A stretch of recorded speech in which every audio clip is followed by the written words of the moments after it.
Muy buenas tardes a todas y todos. Darle la bienvenida muy cordial al Museo de la Memoria y agradecerles que nos estén acompañando esta tarde en el lanzamiento de nuestra nueva publicación de la colección Tesis de Memoria. Y bueno, para comenzar, quiero dejar con ustedes a nuestra directora ejecutiva, María Fernanda García, quien nos dirigirá algunas palabras.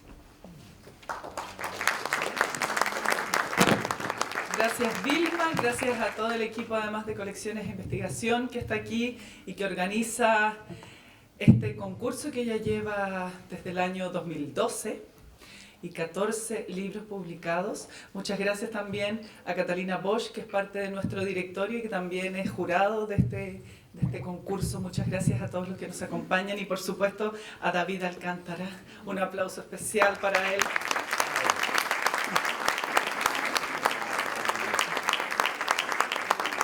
Qué lindo es ver este auditorio lleno de personas de distintas generaciones unidos en torno al tema de la memoria, el tema de la memoria que nos une intergeneracionalmente en nuestro país y en el mundo y que tenemos que seguir salvaguardando.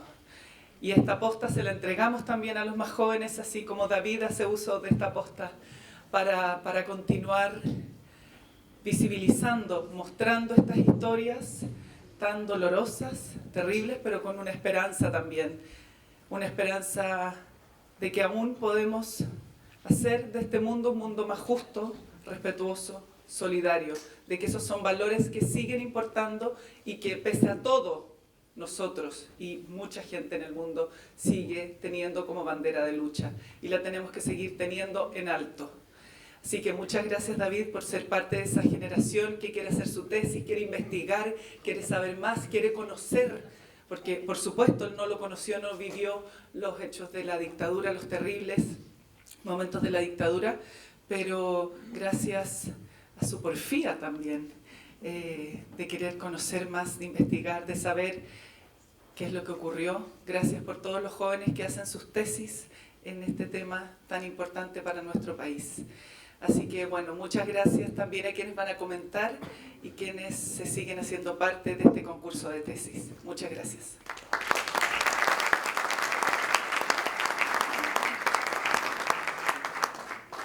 Muchas gracias a nuestra directora.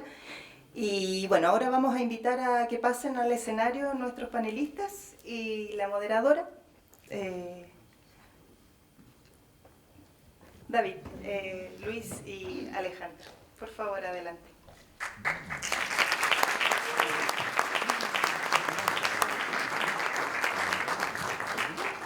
Quiero contarles dos cositas antes de comenzar directamente con el tema.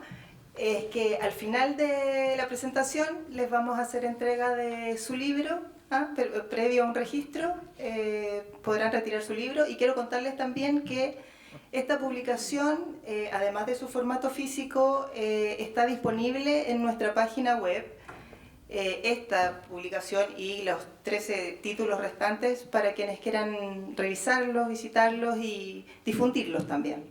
¿Ya? Entonces doy el pase a María Antonieta Mendizábal, que va a moderar la mesa y va a hacer la presentación de nuestros invitados el día de hoy.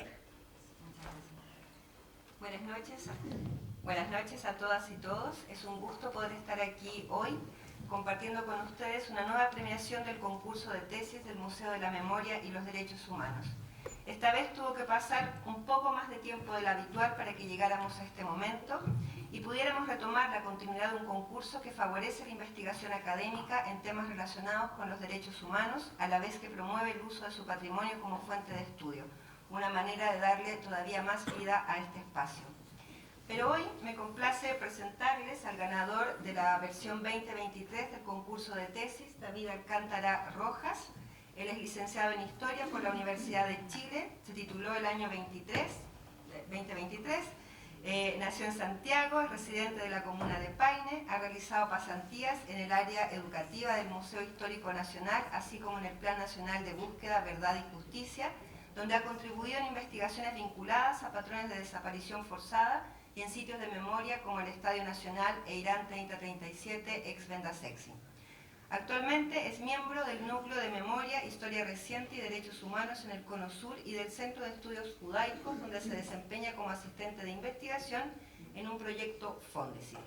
Sus áreas de interés se centran en los estudios de memoria, historia reciente y los fenómenos religiosos en Chile y América Latina. Un aplauso, otro para David.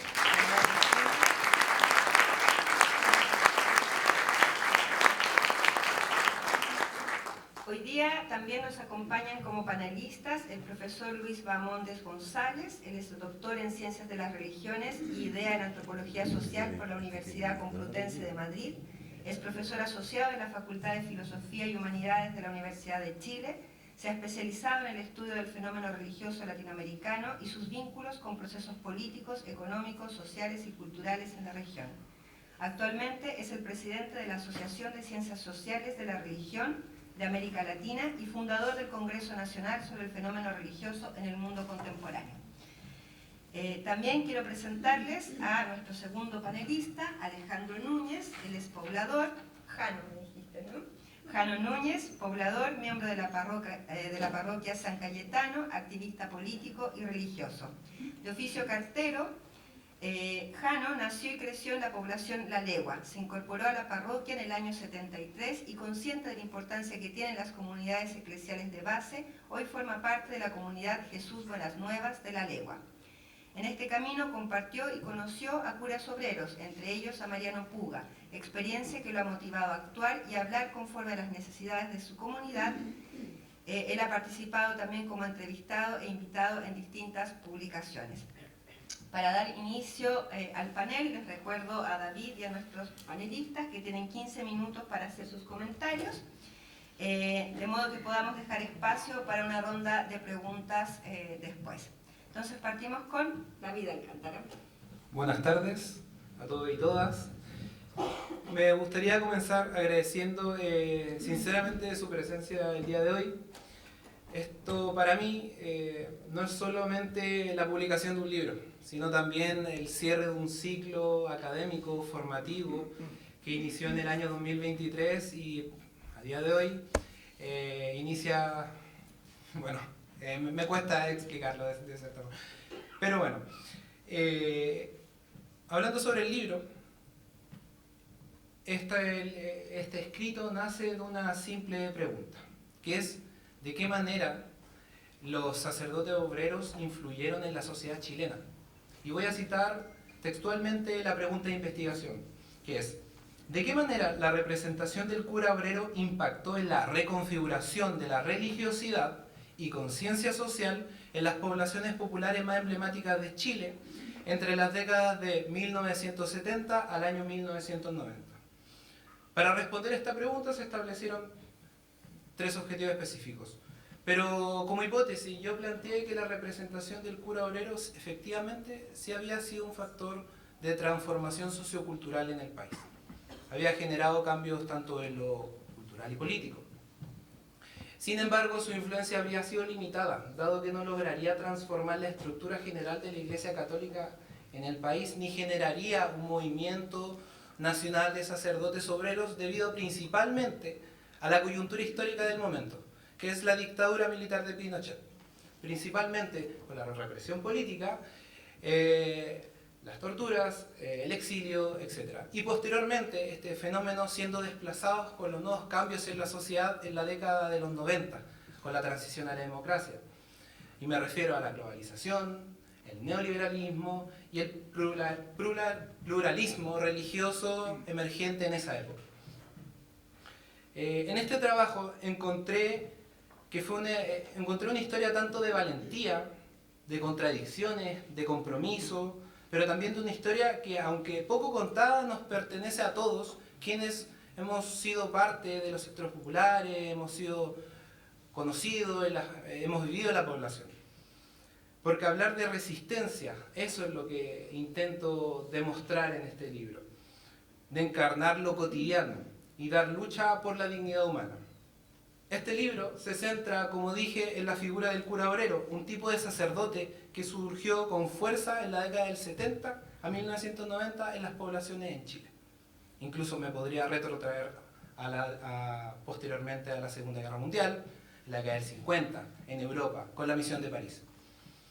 A diferencia del sacerdote tradicional, el cura obrero decidió vivir con el pueblo, trabajar en fábricas, organizar ollas comunes, acompañar a las madres de los detenidos desaparecidos, esconder a perseguidos y transformar la misa en una asamblea abierta en la calle.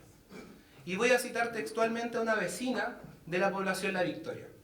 Dijo: el padre Pierre no solo hablaba desde el púlpito, se ponía de escudo frente a los pacos cuando venían a reprimir. Era uno más de nosotros. Este libro reconstruye esa historia a partir de testimonios, archivos, audiovisuales, prensa, cartas, imágenes y sobre todo de la memoria, de los testimonios vivos. Porque mi intención no fue solo analizar una figura religiosa, sino entender cómo impactó su presencia en la vida de las personas y en la forma en cómo hoy recordamos lo que fue resistir durante esa época. Escribir este libro lo hice por una necesidad ética, histórica y política, personal. Porque a menudo hablamos de la dictadura desde lo político o de lo económico, en el colegio, en otros contextos, pero no siempre desde la fe. Desde lo espiritual, de cómo la iglesia también tuvo hijos rebeldes. Y voy a citar a un profesor que tuve a lo largo de mi carrera, Sergio Grés, que me inspiró de cierta manera a tomar esta postura. Y lo voy a citar: si la historia tiene un sentido que es posible desentrañar, la política, lo político, entre paréntesis, la memoria, estos son elementos vitales para que la historiografía no sea simplemente una performance intelectual. Yo no quería hacer historia solo para especialistas, quería escribir algo que aportara al presente, a este país que todavía tiene heridas, pero también esperanzas, a este Chile donde las luchas de los pobres siguen existiendo, aunque con nuevos rostros. En este libro van a encontrar distintas historias, distintas experiencias, biografías de sacerdotes ya conocidos y de pobladores. Ejemplo de ello, la señora Dalia Amada Molina, que está aquí presente, pobladora del Bosque, cuenta que tras ser detenida y torturada fue salvada gracias a la intervención del padre Pierre Dubois. Y cito: creo que si no interviene en ese momento yo habría sido una detenida desaparecida. Ese es el impacto del que yo estoy trabajando. Esta historia muestra que la fe también puede ser resistencia y que hubo sacerdotes que prefirieron desobedecer a su iglesia, a la institucionalidad, antes que traicionar a su propio pueblo. Esta historia también de los curas obreros no habla desde el presente, nos interpela a nosotros a día de hoy, en nuestra coyuntura, en nuestro día de vivir. En un tiempo actual marcado por el avance del discurso negacionista, la desafección política, el debilitamiento del tejido comunitario y la delegitimación de muchas instituciones, la experiencia de los curas obreros nos vuelven una imagen distinta del compromiso cotidiano que tiene la Iglesia Católica a día de hoy. Su historia nos interpela. Nos dice de que la memoria no es solo pasado, sino una herramienta para el presente. De ahí la utilización de la representación social, el simbolismo. ¿Qué significa ser cura obrero? Su figura, más allá de su vida. ¿Qué significa para mí como ateo, como creyente, como agnóstico? Ese modelo, esa figura ética, moral, que me permite a mí entender mi realidad material. Para cerrar mi intervención, este libro no busca idealizar, tampoco canonizar. Busca comprender, recuperar voces y dejar una huella. Y si logro que ustedes, al leerlo, imaginen una misa en una población sitiada, o sienten ese eco o esa voz que les dice: el que no lucha no vive, entonces valió la pena lo que escribí. Y para terminar, me permitiré citar a una pobladora de un registro audiovisual de los documentales de Requiem de Chile, sobre los grandes funerales que se han dado en la historia reciente de Chile, el funeral del padre Andrés Ayarrán. Ella dice, finalizando este documental, y siento que su testimonio es, nunca mejor dicho, representativo del espíritu de este trabajo, de esta búsqueda, reconocer a estos sacerdotes y recuperar su memoria y su figura. La voy a citar. Eso es un proceso que hasta hoy día Andrés ya no es el Andrés de la iglesia. Andrés es el Andrés nuestro. Es un vecino más de la población La Victoria, es nuestro santo, es nuestro pituto para muchos. Como decimos, es nuestro pituto ahí arriba. Es nuestro Andresito. Porque cada uno, ateo, católico, evangélico, dicen, no, si nosotros con el Andrés, desde allá arriba, nos echa una manito. Y tenemos miles de niños que se llaman Pierre y tenemos miles de niños que se llaman Andrés. Muchas gracias y les dejo un...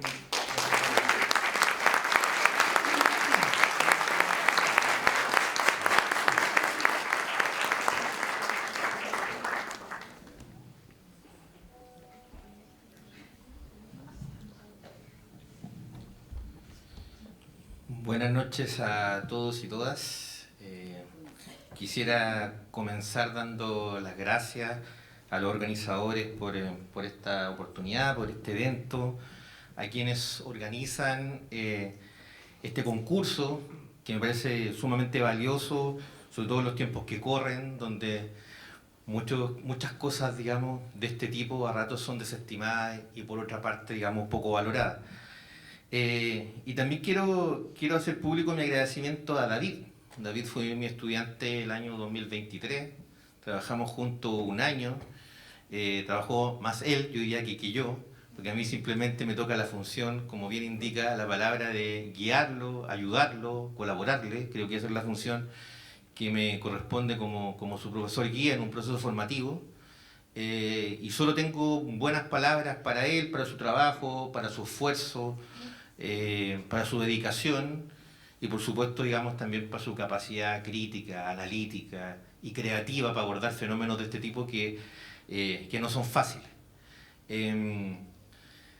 Me llama la atención y me pone contento que ver esta sala no solamente con mucha gente, sino también con gente joven, con gente, digamos, probablemente de distintos orígenes, de distintos lugares, que tiene un interés genuino, digamos, por este tipo de temas. Creo que eso termina valorizando el concurso, terminan valorizando la temática, terminan valorizando lo que muchas de las personas que están acá a cargo del museo realizan en el día a día. Así que eso creo que es importante también dar los agradecimientos. Y por otra parte, permítanme partir con una infidencia.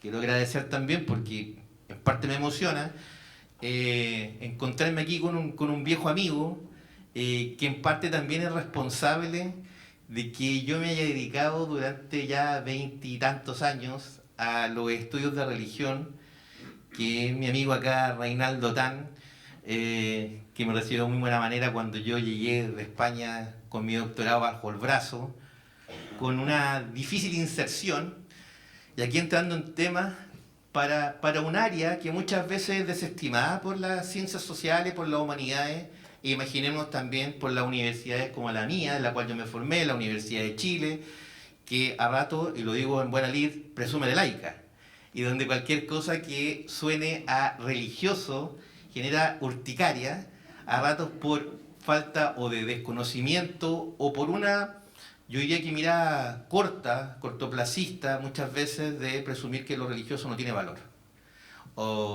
Creo que el trabajo de David en parte termina también confirmando el valor que tiene en términos analíticos, en términos teóricos, estudiar lo religioso, estudiar las creencias de las personas, estudiar cómo se comportan las instituciones en tiempos difíciles, cómo las personas comunes y corrientes, digamos, terminan acercando lo religioso, viviendo lo religioso de una perspectiva, digamos, que va más allá de lo institucional, que va más allá de las cúpulas de la iglesia. Y ahí creo que es clave lo que David retrata en su texto. Y que en parte esta idea de buscar la representación del cura obrero no es meramente un trabajo que busque hacer una caracterización del sujeto en sí, lo que busca detrás es comprender cómo el cura obrero terminó dotando de sentido la vida de miles y miles de personas en Chile, en América Latina, dentro de un contexto que él retrata en uno de los capítulos iniciales, que es el contexto que va a vivir América Latina, Chile también, por supuesto, vinculado a un periodo convulso, el de la teología de la liberación, pero también el de la Revolución Cubana y también el periodo de las dictaduras. Donde muchas veces cuando analizamos este tipo de procesos, lo analizamos al alero de lo político, lo económico, la crisis, y se nos olvida, digamos, que lo religioso ha tenido una fuerte presencia en el continente, donde solamente si miramos el siglo XX nos daremos cuenta que lo religioso tiene una fuerte presencia en el sistema educativo, por ejemplo, en todos nuestros países, donde la educación podríamos decir que parte por un interés primero de la Iglesia, después del Estado. Pero también podríamos decir que en términos sociales, la reforma agraria en un país como el nuestro parte por una instancia que es eclesial y después por el Estado. Y cuando llegamos al periodo que David también comienza a estudiar, la defensa de los derechos humanos, en términos muy notables, parte por un interés muy concreto por también instituciones de orden religiosa, entre ellas la Vicaría de la Solidaridad, el Comité Pro Paz, etcétera, etcétera. Y hay una contribución también que es bien relevante y muchas veces, digamos, no se aquilata de buena forma. David sitúa su investigación dentro de una arista que también es bien interesante, que es esta perspectiva interdisciplinaria donde no solamente se van a fundar cuestiones de característica historiográfica, sino que también recurre a elementos que son sociológicos para poder comprender el fenómeno y también a otro tipo de herramientas, recurriendo, por ejemplo, al archivo de TVN, donde efectivamente ahí están, en términos, digamos, brutos, las imágenes y también los testimonios sin corte de muchos de los pobladores y también de muchos de los sacerdotes. Un segundo punto, quería comentarles, es cómo nace también por mi parte, en un seminario de grado donde David se incorpora para llevar a cabo esta investigación, que se titulaba Entre los cambios socioculturales y las crisis, los efectos de la religiosidad de los sujetos en Chile.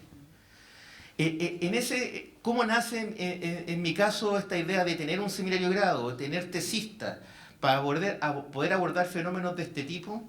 Se vincula con el caso también de los curas obreros, aunque ustedes, digamos, no lo crean, y en un principio se me cruzó con la cabeza lo siguiente. Cuando yo tenía un poco menos que la edad de David, inclusive, 19 años, tuve un curso con un profesor que terminó siendo mi maestro y terminé siendo su ayudante en la Universidad de Chile. Y en ese curso estaba la posibilidad de hacer un trabajo monográfico, una pequeña investigación que involucrara campo. Y buscando qué hacer, vinculado a lo religioso, encontré un caso que vi muchos años, pero nunca presté más atención de lo que al pasar me tocaba mirar. El caso de Joan Alsina, asesinado brutalmente por la dictadura, por agentes del Estado, en el Puente Bulnes. Y hay una frase que no se me ha olvidado hasta el día de hoy, cuando ya voy a cumplir 45, digamos, que dice, mátame de frente para poder darte el perdón. Que es la frase que él señaló, que él dijo a la persona que lo fusiló cuando lo coloca en la baranda del Puente Bulnes y le aplica la metralla. Se niega, digamos, a que efectivamente se le vende los ojos para el fusilamiento y él acepta la muerte, digamos, de frente para otorgar el perdón. Esa frase y ese caso en particular a mí me llamó poderosamente la atención y comencé un poco también a investigar desde ese periodo qué es lo que había ocurrido con sacerdotes como él, simplemente tomándolo como un ejemplo, y comencé a avanzar en las biografías de otros sacerdotes, pero no solamente por, como bien señalaba David, por transformar a estos sacerdotes en una suerte de héroe, en fin, no, sino para comprender cuál es el rol, cuál es el vínculo, cómo era visto por la población. Y David creo que en el segundo capítulo lo retrata muy bien. O sea, el sacerdote, el cura obrero, no es solamente un sacerdote que vive en una población. es un sacerdote que termina siendo muchas veces familia de la población. Es un hermano más de la población. Es un hermano que padece lo que padece la población, que experiencia la pobreza, que experiencia la represión, pero que también tiene la genialidad de, al tener de alguna manera una educación mayor, muchas veces que los pobladores, pone a disposición su conocimiento para mejorar las condiciones de vida de los pobladores. Entonces está lleno, digamos, de ejemplos donde el sacerdote, por ejemplo, digamos, gestiona, organiza la olla común, el comprando juntos, la instauración de, por ejemplo, un policlínico para contribuir a los episodios de represión a los que se habían expuesto, etcétera, etcétera. Y eso me parece, digamos, no solamente una acción genuina por parte de los sacerdotes, sino que también quizá la sensibilidad más profunda en términos de hacer el evangelio carne, de efectivamente que esto no se quede en el texto, sino que en lo empírico. Otro elemento que me parece también que es sustancial en el trabajo de David es que se pregunta por qué es lo que pasó con estos sacerdotes, y no solamente ya planteándolo casi en la cercanía de la restauración, comillas, de la democracia a inicios de los 90, sino porque esto que había sido, comillas, tan popular, no perduró a grandes rasgos o no generó un fenómeno mayor. Y en parte, claro, se debe a lo que efectivamente David señalaba, o sea, en los fenómenos de represión, de persecución, no solamente persecución y represión por parte del Estado, sino también, recordemos, represión, digamos, persecución por parte del propio Estado Vaticano respecto a quienes se apartaban de la doctrina. Entonces, es una doble persecución, la persecución estatal y la persecución del otro Estado, en este caso del Estado Vaticano. Creo que un elemento ahí es sustancial. Pero también hay cuestiones que me parece que abren una conversación mayor y que están explícitas en el trabajo de David, en la parte ya conclusiva y en la parte final. Que es la posibilidad también de cuestionar qué pasó con esa iglesia que se volcaba a lo social, que como señalé al principio de este comentario, tenía un fuerte anclaje con lo popular, con lo social, con la problemática, con el analfabetismo, con la ruralidad, con la pobreza, con la marginalidad, con la educación, con los derechos humanos, en fin. ¿Qué pasa con una iglesia que tenía un fuerte acento en aquello? No estoy diciendo que hoy día no lo tenga, pero cuando vemos muchas veces que la iglesia tiene, la iglesia católica me refiero en particular, que toma un rol más centrado en lo que ellos han denominado como temas valóricos, genera una suerte de alerta, ¿verdad? O sea, ¿cuándo dejó de ser, no ser valórico la erradicación de la pobreza? ¿Cuándo dejó de ser no valórico terminar con la desigualdad? O sea, ¿cuándo lo valórico solamente se remite, digamos, a lo sexual? Al aborto, a la píldora, al matrimonio homosexual. O sea, ¿cuándo la agenda cambió? ¿Cuándo la agenda pasó de lo social a lo moral? Y hay un elemento que es sustancial, que aparece al final de la investigación, que por supuesto que lo invito a leer, que deja muchas preguntas abiertas respecto a esa iglesia que fue replegándose, desde mi punto de vista, para situarse ya no esa opción por los pobres, sino en otra opción, que es una opción que es mucho más, diríamos, que elitista. Y en una opción el lugar que ocupaban en los sectores populares, hoy día lo ocupa otra iglesia, en la mayoría, digamos, de las poblaciones del país, que son las iglesias del mundo evangélico, las que tienen cobertura territorial, las que llegan donde el Estado no está. Entonces, es una transformación importante el comprender, digamos, también aquello. Se ha debilitado, no estoy diciendo que no exista, se ha debilitado la presencia que tuvo históricamente la Iglesia Católica en los sectores más populares, en los sectores más despreciados. No quiero extenderme mucho más, porque sé que estoy ya con los minutos encima, pero también creo que es interesante en la parte conclusiva del texto, cómo se deja un sinnúmero también de elementos abiertos que permiten proponer nuevas investigaciones, indagando en el rol de lo religioso, de las instituciones religiosas, ya no solamente vinculado a los sectores carenciados o empobrecidos, como se les denominó durante un tiempo. Estamos hablando de que donde esa pobreza que se vivía en el Chile durante gran parte del siglo XX no es la misma pobreza que vemos hoy día.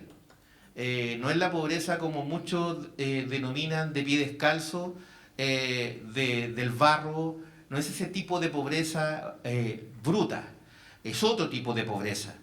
Y en ese otro tipo de pobreza podríamos preguntarnos, digamos, por esas comunidades de eclesiales de base de antaño, por ese rol de la iglesia de antaño, y quizá el vínculo o contribución que hoy día podrían hacer con otros carenciados, ¿verdad?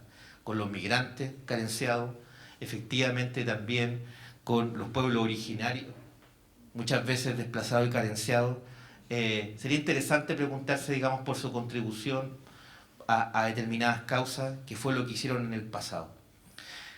Dicho esto, no quiero extenderme más. Estoy en los 15 minutos y quiero aprovechar también de volver a reiterar el agradecimiento a David. Me siento muy orgulloso de él y espero también que disfrute este logro, este momento, digamos, porque me parece sumamente merecido y legítimamente ganado. Así que felicitaciones, David. Muchas gracias.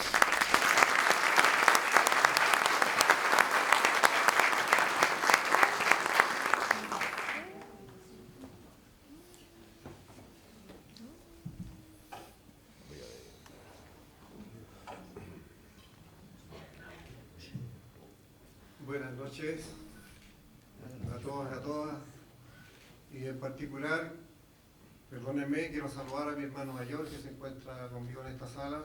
Yo soy el menor de 12 y él es el mayor, acaba de cumplir 87 años, está conmigo, y a la comunidad Jesús Buenas Nuevas de La Legua, con quien es posible ser lo que soy, porque todos podemos avanzar en la vida en la medida que tenemos a alguien que nos acompaña, que nos apaña y que cree en los proyectos. También le he pedido permiso a David.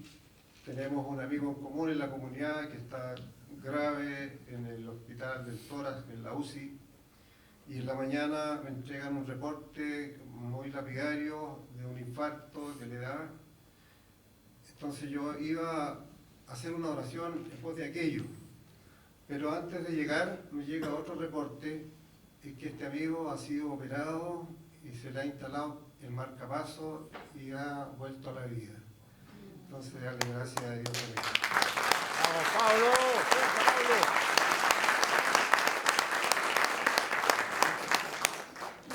Y ahora sí me puedo sumar a los agradecimientos. David, gracias por fijarte en este poblador. Espero representarlos a ustedes, los que están acá y que son de La Legua particularmente, de Puente Alto, de la Villa Francia, donde estos curas obreros marcaron la vida de muchos, y en particular la mía también. Vengo de La Legua y La Legua tiene una historia tremenda que está marcada por los curas, partiendo por Rafael Maroto, quien junto con los pobladores ayuda a construir las viviendas de los pobladores que venían de distintos lugares muy precarios y que empiezan a nacer poco a poco. Como sabemos que Rafael Maroto un tiempo fue vocero del MIR y fue un luchador incansable por los derechos humanos, pero también tenemos otros curas y quisiera detenerme en ese sentido también, poder hablar esto de los curas obreros, porque yo cura obrero solamente conocía dos, que es Ramón Aguilera, que es párroco de La Legua también, compadre mío, padrino de mi hijo mayor, y me consta que él trabajó en una empresa, en una fábrica, y Mariano, que era el pintor de brocha gorda. Y por ahí me sopla un hermanito que Juan Barraza también había sido un cura obrero. Pero entonces yo entiendo como cura obrero aquel sacerdote, como la gran mayoría de los que hemos tenido en La Legua, que están junto al trabajador, están junto al poblador, que viven, sienten, sufren y lloran con ellos. Y tenemos la dicha de tener en este listado de sacerdotes personas que han marcado la vida de muchos en La Legua, como primero Rafael Maroto, ¿no es cierto? Está don Enrique Troncoso, que posteriormente es obispo. Está también don Fernando Arestía, que también logra ser obispo y que su pasado su pasada por La Legua le permite desde la base más profunda saber y reconocer cómo viven los más pobres. Y a mí me toca acompañar desde el año 73, donde yo me incorporo a la parroquia San Cayetano siendo niño, 13 años, junto con Luis Borreman y posteriormente Guido Peter, y que aprovecho para hacer una mención muy especial para ellos, porque hoy día se nombran a muchos curas, luchadores, incansables por los derechos humanos, por la defensa y promoción de ellos. Pero esto como que han quedado al pasado, y resulta que ellos fueron los que marcaron mi vida de fe, mi vida de cristiano, de seguidor de Jesús. El padre Luis Borreman está en la parroquia San Cayetano cuando se produce la dictadura, y en la cuadra donde yo vivía como pequeño funcionaba una casa donde había un grupo juvenil y un grupo infantil donde yo era parte de aquello. Y cuando se allana la legua se llevan detenidos a todos estos jóvenes que fueron llevados al Estadio Nacional, incluido al padre Luis. Él, por la jineta, digo jineta porque tienen un poder especial los curas, y el Mariano lo hacía ver eso, que eran como, no me acuerdo el término que usaba, pero decía, bueno, nosotros tenemos un paso especial, así que logramos librar más rápido que los pobladores. Él logra salir y quedan presos los jóvenes con el encargado de esta comunidad juvenil, y después de un mes salen de la detención. Y en ese grupo sale el tío Miguel Ibarra, que era con el que yo trabajaba como niño también, y ya lo vuelve a esa casa en Venecia, en La Legua, se lo lleva el padre Luis a vivir a la parroquia. Y ahí voy a visitarlo yo en condición de niño para saber cómo estaba, y que era un joven de 27, 28 años, era verdaderamente un anciano. En las condiciones que salió del estadio, porque estaba casi en situación de desnutrido, golpeado, moleteado por todos lados. Y él nos invita a nosotros, los niños, a seguir participando en la parroquia, y de ahí no vamos a nunca más. Y ahí fui conociendo el rol del cura en la legua en función de la necesidad de los y las trabajadoras, los y las pobladoras. Y ellos crean una bolsa de trabajo, crean la bolsa del cesante que le llamaban, también crean un comité de derechos humanos, los comedores populares que en el año 75 tenían 400 raciones de almuerzo para los niños en aquel entonces solamente de la legua. Y esa posta la toma el padre Guido, otro defensor incansable que también puso su vida en medio de los perseguidos. Me tocó con él vivir una situación muy especial porque fue a mi casa, nosotros tenemos una casa en la playa, una cosa pequeña, y él necesitaba esconder a una persona que estaba siendo buscada. Y me pidió que la fuera a dejar, instalar, y cuando ellos determinaran había que ir a buscarla. Ese es el grado de compromiso del Guido, que en el Comprando Juntos, él era el que tomaba su camioneta, su Volkswagen, hacía las compras, hacía las ventas y se sacaba la cresta porque los pobladores pudieran tener acceso a comprar mercadería a bajo costo. Los únicos que no eran muy agradecidos de ellos eran los almaceneros del barrio, porque se les iba un montón de clientes.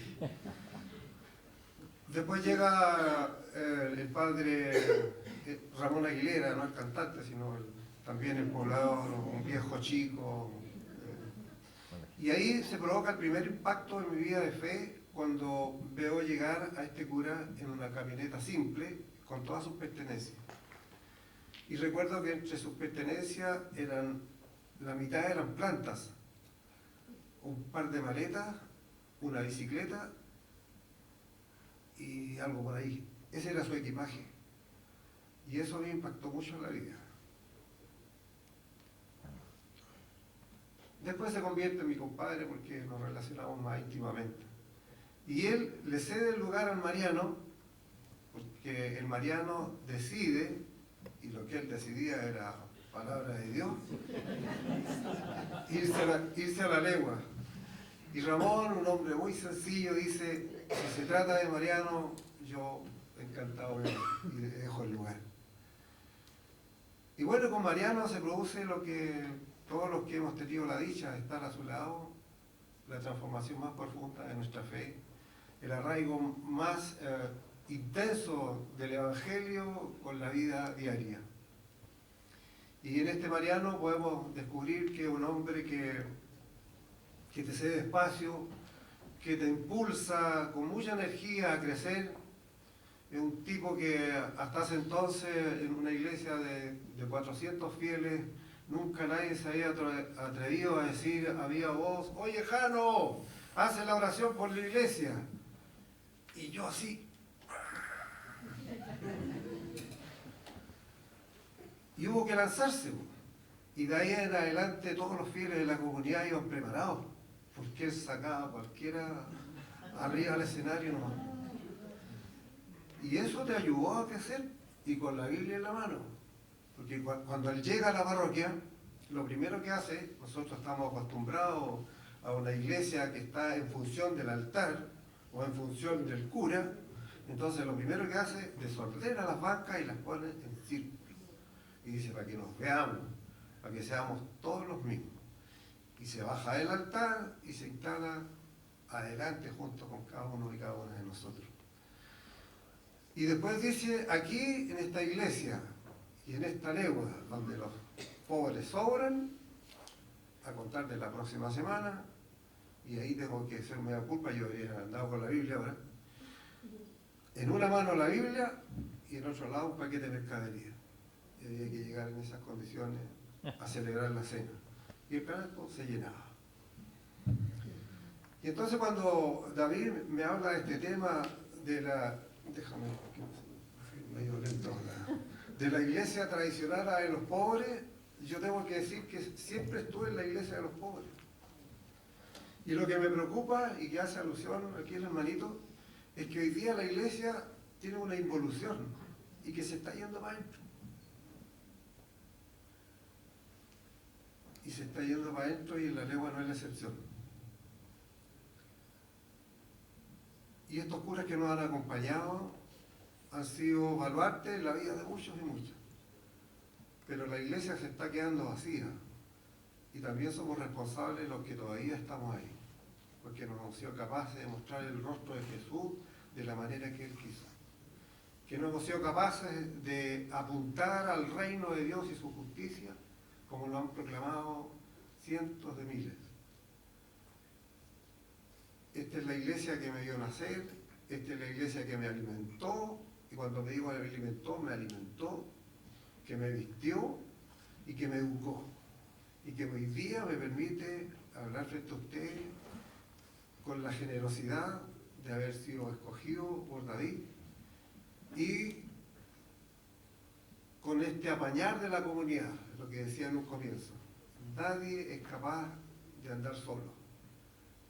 Siempre seremos capaces de avanzar en la medida que hay otros que te compran, así como le compramos a Mariano tantos. Ahí en la legua llegamos a tener 33 comunidades de base cuando él se va en el año 2002. Hoy día hay una, y una en formación, que se ha demorado bastante y creo que va a tener el nombre de Mariano.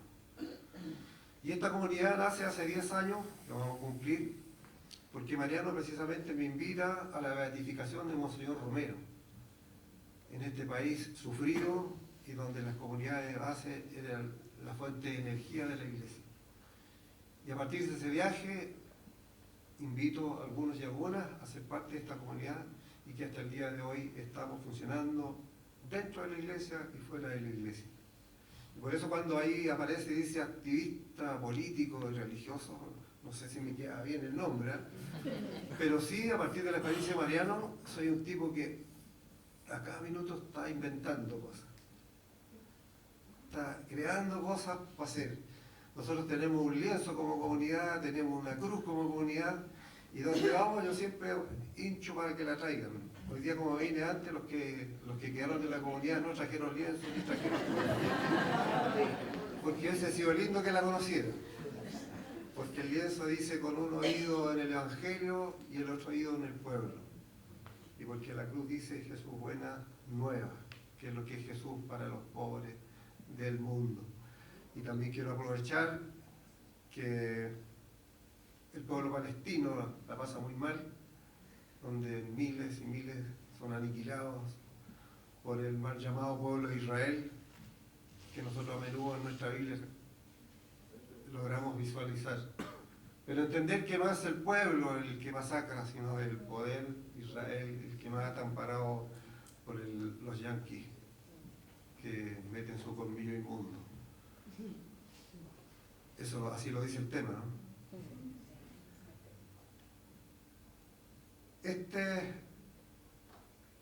Me preguntaba, antes que entráramos, un joven, algunas cosas que me parece interesante poder recalcar también. Él me decía, ¿qué es lo que más te ha impactado en el tema de los curas obreros? Yo aquí debo reconocer que hay curas que se hicieron curas para escalar.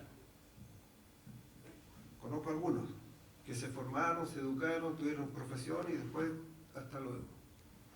Conozco curas como don Fernando Aristía, como el Mariano, aristócratas de mucha plata, que fueron capaces de abajarse, como dice el Evangelio, y mezclarse con los torrantes, con los pobres.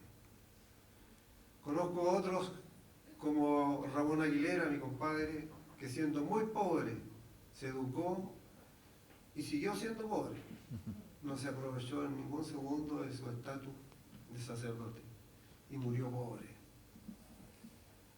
Y murió tan pobre que el día que muere, en la parroquia habían pasado unos 15, 18 años del que había sido dejado de ser cura, y instalé una micro para ir a acompañarlo.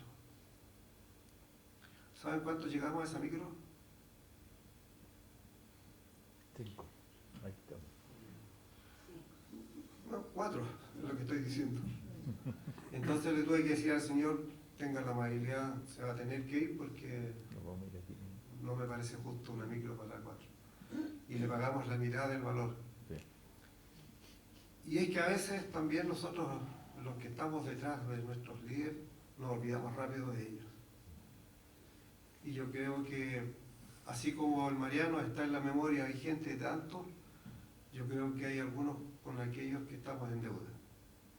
Y son muchos, que han sacado la mugre en las poblaciones por acompañar, por vivir con ellos, por sentir con ellos. Hoy día tenemos aquí un hermanito, el Roberto, no sé si todavía está, que es parte de este mundo al que yo llamo curas obreros.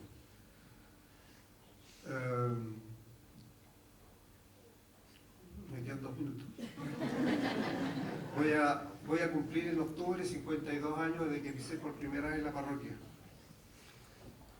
Y en octubre de este año, por opción, por decisión y por sueño, voy a dejar de ser de la legua porque me voy a ir a vivir al campo. Y esta historia que llevo detrás, que es una historia de mucho amor, de muchas luchas, van a quedar guardadas para siempre. Y si me dan las energías, poder replicar parte de aquello en el campo donde no es fácil. Y yo quisiera contar algunas anécdotas, y una tiene que ver, por ejemplo, yo he hecho todo en la parroquia, todo, lo que ustedes se imaginan, desde el bautizo hasta el matrimonio, pasando por la unción de los enfermos, todo lo que ustedes se le ocurra que hace un cura, yo lo he hecho. Y nadie me ha autorizado para eso, y eso es lo importante. Y eso aprendí de Mariano, que cuando uno quiere hacer, tiene que hacer nomás. Fui a darle la comunión a este hermanito que les contaba al comienzo, y su esposa me dice que la noche le haya pasado mal, con un muy mal susto, y me dice a la hora de la visita que solamente me van a dejar entrar a mí porque llega la comunión. Y cuando llego, estaba medio sentado, mi amigo, con una marraqueta hacia atrás. Y yo esperaba ver un tipo así, patelaucha, así, conectado, con oxígeno. Así. Bueno, eso es lo que me han permitido los curas obreros, porque me han dicho, dale para adelante. Si hay que hacer, si hay que decir, lo importante es no perder nunca de vista la causa del reino de Dios y su justicia. Y cuando posteriormente tuve a cargo un coro en la parroquia, nosotros nos aprovechamos de todos estos espacios para alentar a los pobladores a sublevarse contra la dictadura. Y una cosa que nos pasaba muy a menudo, nosotros cantábamos, demos gracias al Señor, y nosotros decíamos, demos gracias al Señor. Algunos la cachaban, otros no. Algunos les hacía gracia, a otros no. Y ahí los compañeros de los partidos, de movimientos políticos, siempre esperaban a salir a la misa, porque eran muchos los que salíamos. Y nosotros del coro nos sumábamos a las marchas. Y era muy significativo y divertido porque algunos de los jóvenes se ponían capucha. Pero yo los conocía por su voz. Entonces yo les gritaba, bueno Carlito, claro, todo identificaba. Pero de esa manera también fuimos aportando como comunidad cristiana por el aporte que nos hizo el padre Luis Borreman, el padre Guido Peters, el padre Ramón Aguilera y el padre Mariano Puga. Muchas gracias.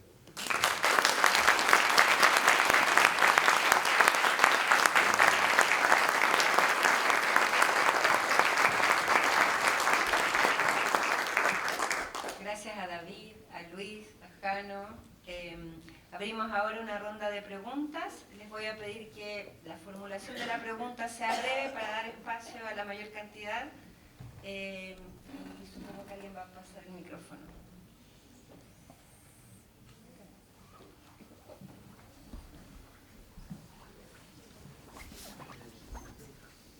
Buenas tardes, mi nombre es Celia y vine especialmente de Curanilagua con mi hijo para este lanzamiento. Mi pregunta lo escuché con mucha atención, conocí personalmente al padre Mariano Puga, no iba a hacer talleres bíblicos a Curanilagua. Como bien dijo usted, no, la misa tenía que ir con la Biblia, no servía la misa si uno no iba con la Biblia. Mi pregunta es, ¿qué creen ustedes? Entendiendo todos los fenómenos que han pasado en este tiempo, con la iglesia específicamente, que hace que la iglesia justamente dé la opción por los pobres, pase a ser una voz que se debilita y se pierde, se confunde, incluso se manipula y se utiliza. ¿Hay alguna opinión en relación a eso?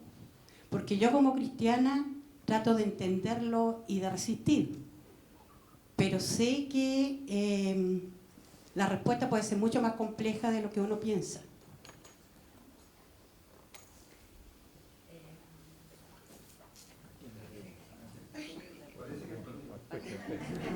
El que quiera tomar la palabra puede.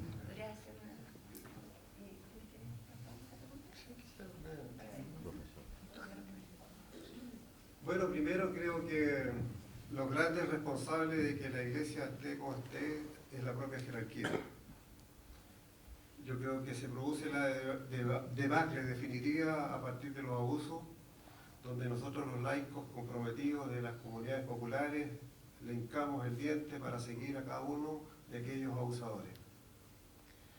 Y segundo, con respecto a cómo vemos la posibilidad de avanzar en esto, hay un amigo que en el retiro de Pirque, que da origen Mariano Puga a ese retiro, hablaba de las utopías. Y él decía, las utopías son inalcanzables. Pero, ¿qué tenemos que hacer nosotros? Siempre ir detrás de la utopía, porque eso nos permite estar en movimiento. Y por eso que porfiadamente hoy día nosotros con esta comunidad cristiana de base estamos ahí. Y yo no sé si será bien dicho, pero nos mandaron un cura que era bastante más para el otro lado que para el lado nuestro. La Legua y la parroquia San Cayetano, tengo que decirlo, siempre ha estado ligado del centro izquierda. Y me enorgullece de aquello. Y nos mandaron uno más bien de derecha. Y gracias a que fuimos capaces de levantar la voz, duró lo menos que canta un gallo. En 1 año y medio se tuvo que ir. Pero es porque creemos que es posible y que tenemos que seguir andando. Sí, me parece que una pregunta importante, creo que es un análisis que es bien complejo, así que permítanme la deformación profesional. creo que tiene que ver también por qué se produce este debilitamiento, por qué se produce esta lejanía, por qué se produce esta crisis. Y es una cuestión que es bastante multifactorial desde mi punto de vista. Tiene relación porque la sociedad también cambió, porque los sujetos hoy día también tienen una mayor capacidad crítica, tienen un menor, lo digo en buenos términos, un menor respeto, enhorabuena, digamos, hacia la autoridad. Por lo tanto, digamos, pierde de cierta manera cierta legitimación, que la gota que rebalsa el vaso termina siendo los casos de abuso de poder, abuso de conciencia y abuso sexual perpetrado por ciertos sacerdotes, con también los procesos de encubrimiento llevados a cabo por la propia curia de la Iglesia Católica local.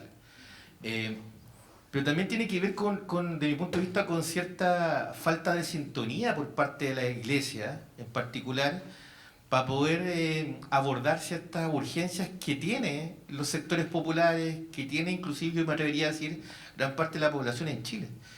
Recordemos algunos casos así muy rápido. La Iglesia se opone durante la década de los 90 y ahí en adelante a cuestiones que son muy sentidos por la población. Estamos hablando en Chile no había ley de divorcio. La Iglesia se opone a la ley de divorcio. No había ninguna discusión durante la primera década de los 90 en términos de avance, me refiero, respecto a la ley de aborto. Ni siquiera, no estamos hablando en ninguna causal. De los 90 en adelante, la Iglesia muestra también una cara en plena democracia bastante censuradora respecto a cuestiones de características culturales. No podemos ver la última tentación de Cristo, se prohíbe, y siempre lo cito en clase, se prohíbe el ingreso de Iron Maiden por parte de la Iglesia, porque no estábamos preparados para ese tipo, digamos, de experiencia. Pero también hay cuestiones que eran bastante más brutales. Es la propia Iglesia la que va a rechazar en los sectores conservadores la ley de filiación, hijos legítimos y ilegítimos. Matrimonio de personas del mismo sexo, hasta el día de hoy. Entrega de píldora del día después, etcétera, etcétera, etcétera. Entonces, esa falta también de sintonía también va dando cuenta, digamos, de la lejanía de por qué una parte importante de la ciudadanía hoy día puede seguir considerándose católica, pero no, digamos, en plena sintonía con su liderazgo religioso o con la Iglesia en sí. De ahí esta idea de que puedo seguir sintiéndome creyendo, pero no perteneciendo. Y creo que ahí hay un fenómeno, digamos, de mayor complejidad.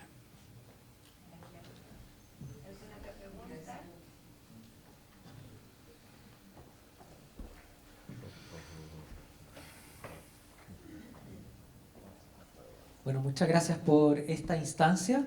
Tengo dos preguntas. Una tiene que ver con, muchas veces uno cuando investiga en historia va dejando temas afuera porque tiene que ir acotando la investigación. Entonces me imagino que ante una temática tan amplia como puede ser el impacto de la representación de los curas obreros en el periodo que David investigó, pudo haber ido hallando elementos que tuvo que ir, reitero, seleccionando y otros dejándolos afuera. Entonces, en ese sentido, y apelando a la fotografía que está detrás de ustedes, donde aparece justamente una religiosa obrera como Odile Loubet, que trabajó en una fábrica de galletas en la zona oeste, me pregunto si lograste generar algún tipo de comparativa, de especificidad de ese rol respecto a estas compañeras, que justamente, favorablemente en los últimos años, algunos investigadores como Esteban Miranda, como Samuel Laurent, están reivindicando, ¿no?, la memoria de las religiosas populares, y que muchas veces han sido eclipsadas por estas figuras no tan potentes como los curas obreros. Entonces, por una parte eso, si es que lograste encontrar vestigios, indicios, huellas también de su rol.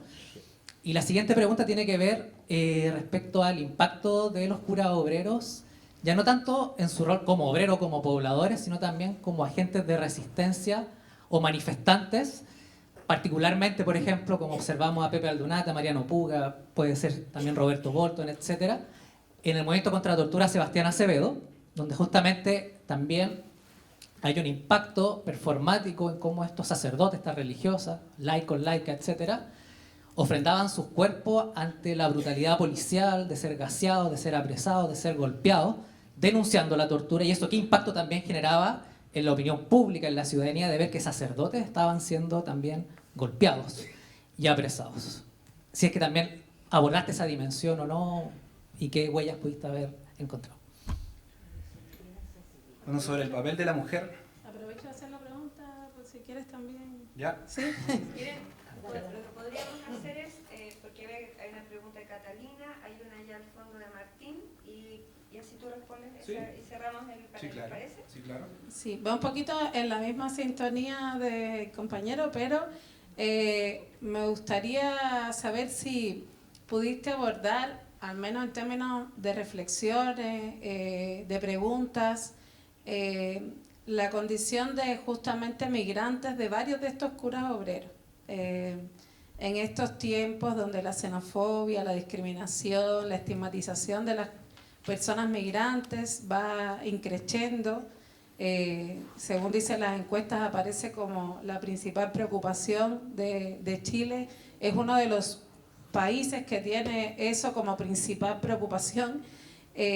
Parece interesante traer a la memoria estas historias de curas que llegaron de otros lugares, pero que justamente defendieron al pueblo chileno como si fuera el propio, porque se sentían parte de un solo pueblo, ¿no?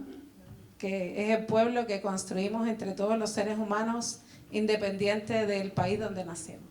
Entonces, rescatar ese elemento me parece que también puede ser muy valioso en los tiempos que corren.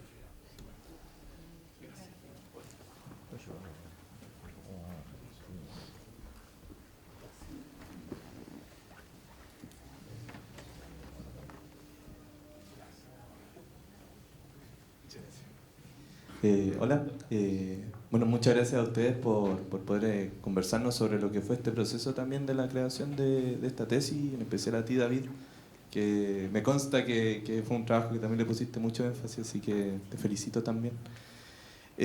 Mire, yo igual tengo algunas preguntas que bueno, voy a mencionar como las primeras más directas, que son como más el proceso del trabajo que tú levantaste. Primero quería consultarte sobre si tuviste algunas dificultades metodológicas sobre el abordaje de este tema, que creo que también es importante destacar, al ser, como bueno, ustedes mencionaban, un tema que por lo menos en la Chile genera urticaria, o puede generar urticaria cuando se menciona el tema de la religión, pero que también es un tema de religión con historia reciente, que también es un tema bastante debatible en la sociedad aún, como se menciona comúnmente con la historia reciente. También sobre algunas conclusiones que a ti te hayan llamado la atención y que te gustaría destacar, o que te sorprendieron también al momento de ya recuperar toda esta información y analizarla. Quizás también como una serie de nuevas preguntas que, a pesar de que tú dijiste que hay un cierre de ciclo con esta presentación del libro, quizás preguntas a futuro que te gustaría también poder resolver. Y por otro lado, esta ya es una pregunta más como para la mesa entera. Me gustaría saber si puede haber, o sea, si hay alguna identificación a través de lo que es tu trabajo o de lo que es la experiencia de los curas obreros, si hay ciertos rasgos que se puedan considerar en una transgeneracionalidad que va del 70 a los 90 en comparación a lo que ya es, bueno, de los 90 a la actualidad, que va transformándose esta iglesia, que como bueno, ella Alejandro mencionaba que habían cerca de 30 bases, actualmente hay una, formándose dos. Entonces también creo que es un análisis que también puede ser interesante como destacar si es que hay una relación en la formación como de hermanos de su comunidad en comparación al pasado, a lo que es ahora actualmente. Eso. María Antonieta, ¿me puede ser una más cortita? Ya, una más y le damos paso a David para que pueda responder. Sí, muchas gracias. Muchas gracias. Por favor. Gracias. Yo más bien quiero dar las gracias porque estoy harta de que le digan a los jóvenes que ustedes son el futuro. Ustedes son hoy día. Y tú, David, estás demostrando eso. Como me encanta ver aquí en la sala hartos jóvenes. Y hartas de nosotras que nos pasamos la vida en la calle, ¿cierto? Y entonces, hoy día que es el día de la María Magdalena, que en la iglesia se ha encargado de mostrarla como la mala, nosotras las mujeres estamos presentes.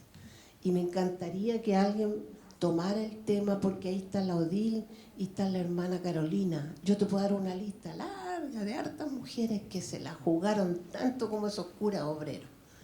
Entonces, más que una pregunta, agradecerte el trabajo y ojalá que este librito le llegue a Chomalí y a varios más.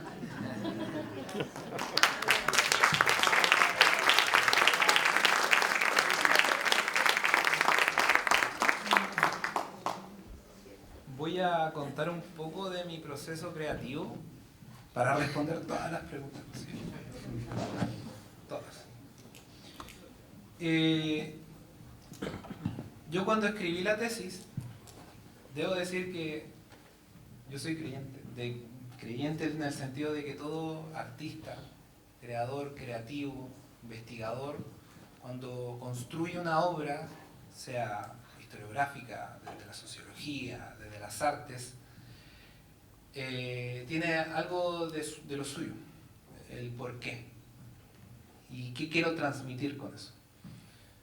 Yo vengo de una familia que es diversa en creencias. Principalmente en mi familia paterna es católica, por el lado materno son evangélicos. Yo durante muchos años de mi vida he vivido con las dos familias, he convivido las dos realidades. He conversado con mi bisabuela, que aún está viva, evangélica. Entonces, todo eso, para mí, al momento de llegar a este seminario de grado, que debo ser sincero, el azar me hizo llegar a ese seminario de grado, yo no lo seleccioné. Y de hecho llegué con el prejuicio de que voy a estudiar lo religioso, la Iglesia Católica. Yo me considero agnóstico desde un punto de vista, desde la humildad. Yo no tengo pruebas, no podría afirmarte de que ese Dios que tú crees, esa entidad existe o no. De hecho es un sentimiento hasta anticientífico, de cierta manera, afirmar cosas que uno no tiene la evidencia. Entonces yo llego a este seminario, el primer problema metodológico y del pensamiento de voy a estudiar lo religioso, la religión.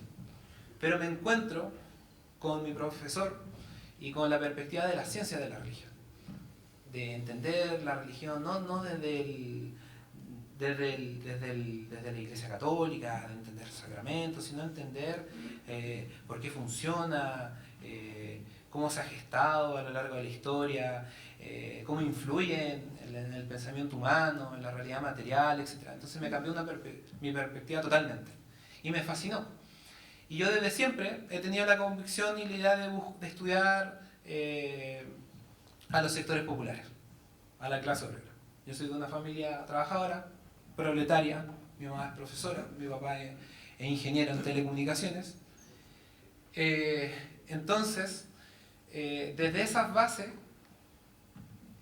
de pensamiento, de familiares, empiezo a estudiar y empiezo a pensar en qué puedo aportar yo en el contexto que tanto me apasiona, que son la historia reciente de Chile, latinoamericana, y en particular la época de la dictadura. Y me encuentro con estos sujetos que son los curas obreros. Y empiezo a leer su biografía, sus vidas, a quienes lo acompañaron, y digo, ¿por qué no estudiar su figura? ¿Cómo impactó? ¿Qué importancia tienen ellos?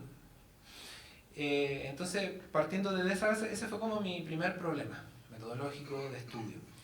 Y ya a la hora de ir al archivo, debo agradecer al equipo a cargo, Vilma, el área de audiovisual que me abrieron las puertas.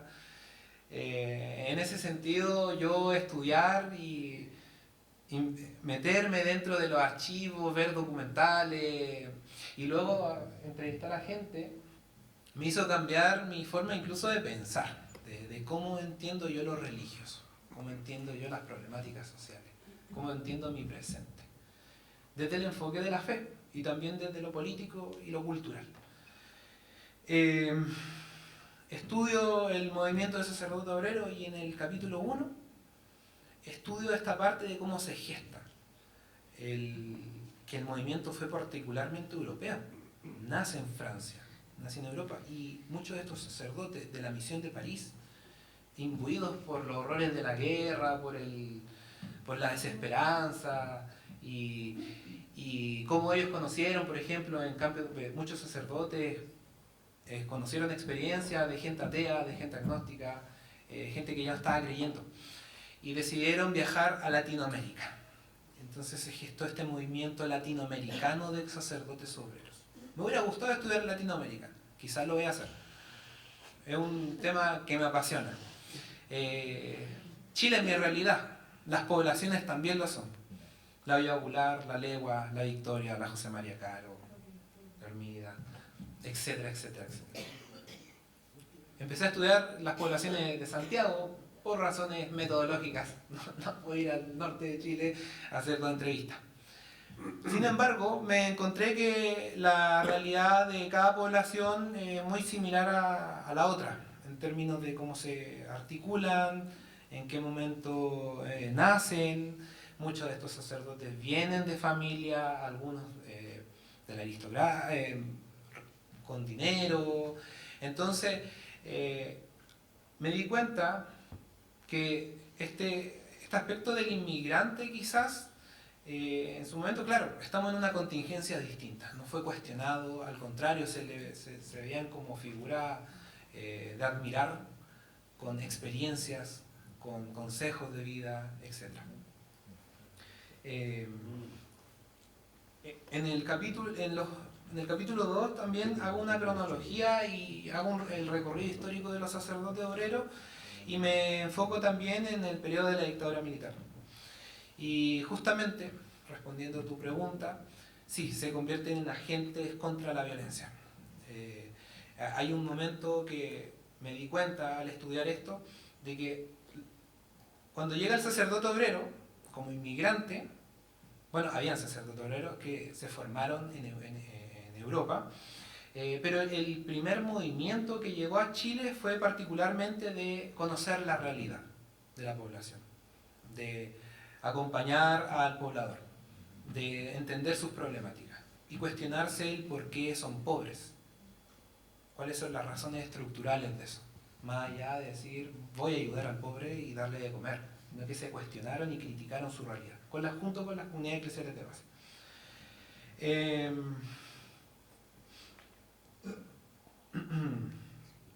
Entonces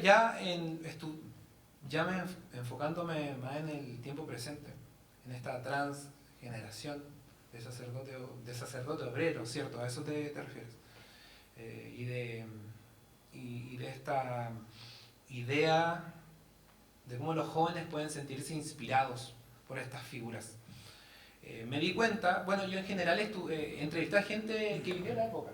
Quizás como otro agente, como otro entrevistado, como otro elemento de análisis, cometí el error de no entrevistar a gente joven que vive en la misma población y quizás lo habrán escuchado, habrán visto una foto de él, pero ¿sabrán realmente su importancia? Ahí yo creo que hay una beta de estudio, quizás de investigación, para entender su impacto incluso en la juventud. Porque una cosa es leer el libro, escuchar sobre el Mariano, sobre Jan Alcina, Andrés y mucho otro, pero otra cosa es darle una importancia y entender tus problemáticas como alguien de población con esa experiencia, con esa figura. Es probable que yo soy crítico con ese aspecto, es muy probable que muchos no lo conocen. Yo los conocía porque, bueno, vengo de una familia que se habla de historia en la mesa, entonces había escuchado de los curas obreros. Pero no había entendido su real importancia hasta ahora. Entonces, para concluir, y un poco sobre las preguntas de investigación, nuevos temas que se pueden abrir, uno de ellos es que me doy cuenta que el sacerdote obrero, al menos en Chile, fue eminentemente un sujeto social urbano que llegó a las poblaciones. ¿Qué pasó o qué sucede con algunos de estos sacerdotes que quizás estuvieron en el campo? Yo vivo en Paine, en la laguna de Culeo. Entonces esa realidad también, bueno, yo nací en Santiago, pero ahora en estos últimos años de vida le adquirí un gran cariño a ese territorio. Entonces, pensar al sacerdote obrero en ese otro ambiente donde las problemáticas son distintas, donde la reforma agraria estuvo, bueno, el sacerdote obrero llega a Chile en la década del 60. Ahí empieza esta primera etapa de conocer la realidad, de entender las problemáticas sociales y ayudar al otro. Y en la dictadura militar de Pinochet, en estos 17 años, se enfoca en otro tipo de problemática, en ayudarlo, en salvaguardar su vida, en esconderlo, etcétera, etcétera. Entonces, ahí hay un punto. ¿Por qué en Chile fueron particularmente un movimiento urbano? Quizás no tanto rural. En Brasil tengo entendido que el movimiento de cura obrero fue al contrario. Fue más rural. Probablemente mi profesora debe saber mucho de eso. O sea, ahí tengo muchas preguntas que hacerle. Pero hay un tema de investigación interesante. Quizás enfocarme más desde arriba, mirar la piscina, Latinoamérica, y esas preguntas van a salir, se van a responder. Y en particular a el rol de la mujer, otro rol mío, no en el hecho del objeto de estudio, porque el objeto de estudio fue el cura obrero. No hay curas mujeres, lamentablemente. Monjas sí, pero el cura, la definición de cura obrero es una, cura poblador es otra. La institucionalidad de la Iglesia Católica es eminentemente masculina, machista, etc. Pero estudiar el rol de la mujer, bueno, hace muy poco salió un libro muy importante con estas figuras de estas mujeres. Pero estudiar quizá el rol de la mujer dentro del movimiento de la teología de la liberación latinoamericana, cristianos por el socialismo, qué papel realmente ha tenido su rol dentro de la historia reciente de Chile en lo religioso, pensando en que en su mayoría quien convocan en la iglesia son mujeres. Entonces, claro, parece inaudito, claro, muchos de estos curas son la cara visible. Pero quienes lo acompañaron fueron hermanas, han sido monjas, etc. Y ese objeto de estudio dieron en el clavo porque para mi posgrado estoy mirando hacia allá. Así que me leyeron la mente, con mi profesor lo hemos comentado mucho, y es muy probable que en un futuro cercano ese trabajo esté hecho. Y voy a seguir conversando con mi amigo, con las pobladores, las pobladoras, sobre este tema, y voy a explorar esa beta de investigación que es necesaria de trabajar. Eso. Yo quisiera, antes que termine, cortito, con respecto al tema de la mujer. En una celebración en San Pedro y San Pablo, donde hay una asamblea de 400 personas, alguien nos hizo el siguiente ejercicio. Pónganse de pie todas las mujeres y salgan. Ustedes no se imaginan cómo quedó ese templo. Bueno, muchas gracias a todas y todos. Ha sido una grata partida.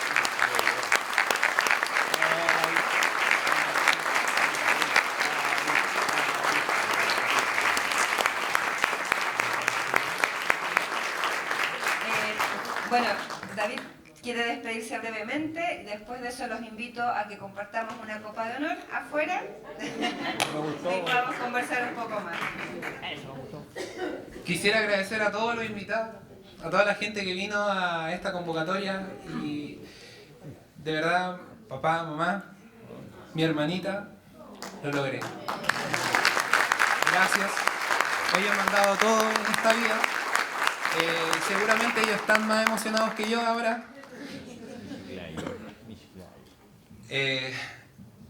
Debo decir que bueno, gracias.